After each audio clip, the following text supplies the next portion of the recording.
March is Colorectal Cancer Awareness Month, and today we're hearing from some people who know all too well what this disease can really do. And last year we introduced you to a young woman who showed us this cancer doesn't care how old someone is. And this year her story is teaching us you don't have to survive cancer to beat it. It's been a year since we first told you the story of 3 survivors who came together in the fight against colorectal cancer. You met the youngest of the trio, Kirsten Roberts. If you met her, you'd want her in your life somehow. She was a force to be reckoned with. She loves family.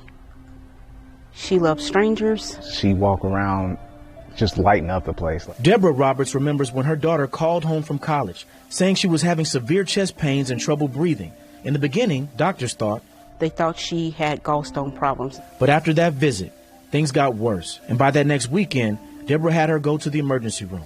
I just knew it was something big. I kept praying. I kept saying, Lord, I don't know what this is, but you have to help me through it. She and her husband, William, drove down to Bloomington. And that was the point where my life went upside down.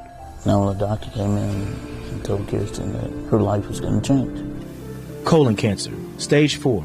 The entire family was devastated. And I just remember getting off the phone after that, and I just broke down like never before. I really didn't know what to feel like. My sister has cancer. What's next?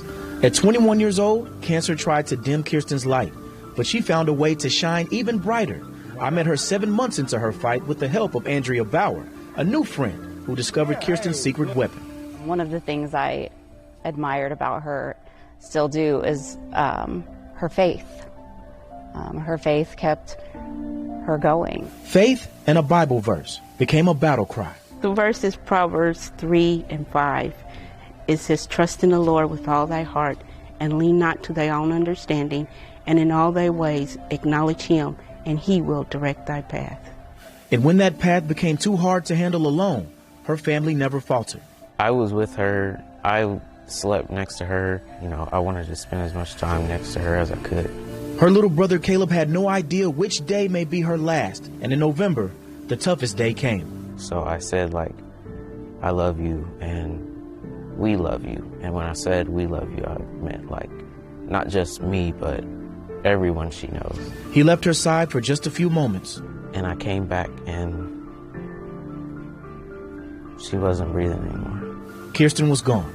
She was 23 years old. It was really heartbreaking, but I know she's in a better place. God chose the brightest, or maybe even the best of us. Even though thinking of losing Kirsten is painful, most of my time with the Roberts family resulted in moments like these. What comes to mind for me is her laugh. It was so infectious, and whenever anybody heard it, they would just start laughing too. Anybody she came in contact with was like an instant friendship. Which brings us to Mr. William Gadd, an Arsenal Tech high school teacher. We really hit it off right off the bat.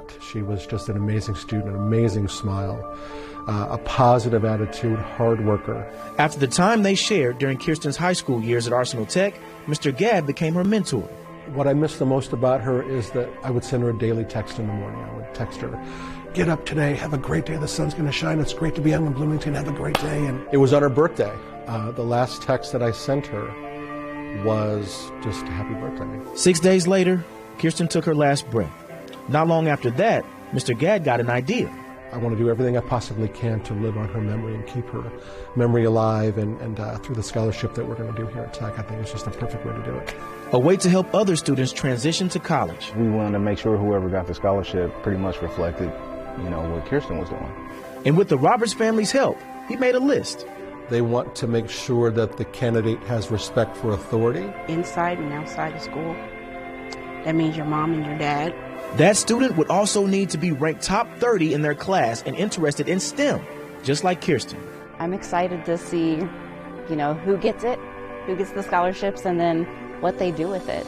As the Roberts family carries on, they hope this first appearance won't be the last time you see them shedding light on Kirsten's legacy. She's been home.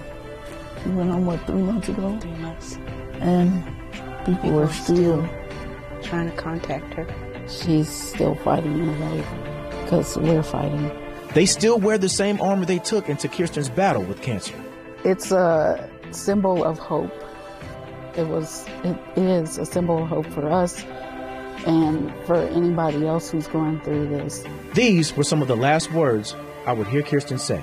Before I pass through this world, I at least want the word to be spread that it is so important to take a hold of your health.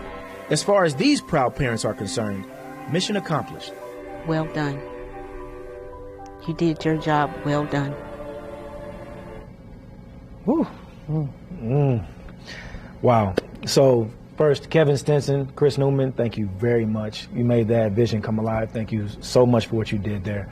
The Indiana University School of Math is also starting a scholarship in Kirsten's honor, along with Arsenal Tech. Andrea Bauer, who connected me with the Roberts family, wanted to call attention to an alarming stat. African Americans are 20% more likely to get colon cancer than anyone else, and 40% more likely to die from it. I'll have more on how you can support the Kirsten J. Roberts Memorial Scholarship on wishtv.com later this evening. You know, I think sometimes we take for granted the moments of humanity that we get a chance to be a part of, and that we get a chance to be a part of. Because Kirsten's family, her story, her spirit, she was an amazing person. Yeah. And that's what's going to help save other amazing people. Yes.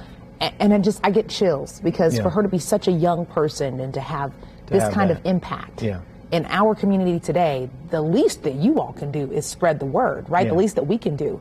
I mean, beautiful job and well done telling her story. Yeah, and it's just amazing to see what someone can do with, like you said, so little time, and able to impact people here, across the country, everywhere. Wow. So, yeah. Well, I'm looking forward to learning more. And Kirsten and family, thank you for teaching us. We'll be right back.